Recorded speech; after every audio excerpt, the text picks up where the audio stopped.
L'auditorium dell'Istituto Niccolò Gallo di Agrigento ha ospitato stamane lo spettacolo di apertura del 15° Festival Internazionale ai Bambini del Mondo, stamane dedicato alle scolaresche. L'iniziativa organizzata dall'AIFA, l'Associazione Internazionale Folk Agrigento. Abbiamo voluto puntare sulla qualità quest'anno dei gruppi e poi soprattutto questa accettazione della fratellanza tra i popoli culminerà proprio domani nella passeggiata nella Via Sacra e davanti al Tempio della Concordia.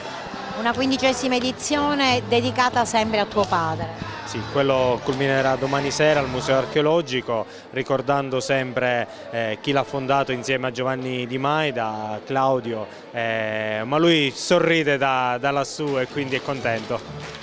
All'esibizione, che apre ufficialmente alla Sagra del Mandorlo in Fiore e il Festival Internazionale del Folklore, hanno partecipato i bambini componenti dai gruppi folk di Ungheria, Bulgaria, Georgia, Russia e Messico. Grande entusiasmo e gioia hanno manifestato gli alunni provenienti da numerosi istituti agrigentini e della provincia. Riconoscendo un'importanza non indifferente che i nostri bambini si incontrano con bambini di altre nazioni, quindi questo rapporto, questa solidarietà con bambini che non conoscono e che si presentano le loro bravure, per noi è veramente di grande importanza ed è valido per i bambini aprirsi anche ad altre culture e conoscere anche altri bambini e se possibile fare anche amicizia, non solo aspettare semplici spettatori. Presente all'evento anche Gianni Chirichetti, consigliere nazionale dell'Unione Folclorica Italiana. Sono venuto appunto per vedere un attimino la programmazione di questo festival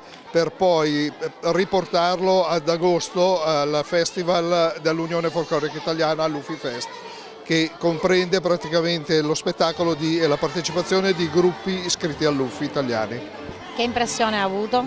Beh, un'organizzazione molto bella, molto precisa, importante, questo grazie a Luca e a tutto lo staff del gruppo Gergenti.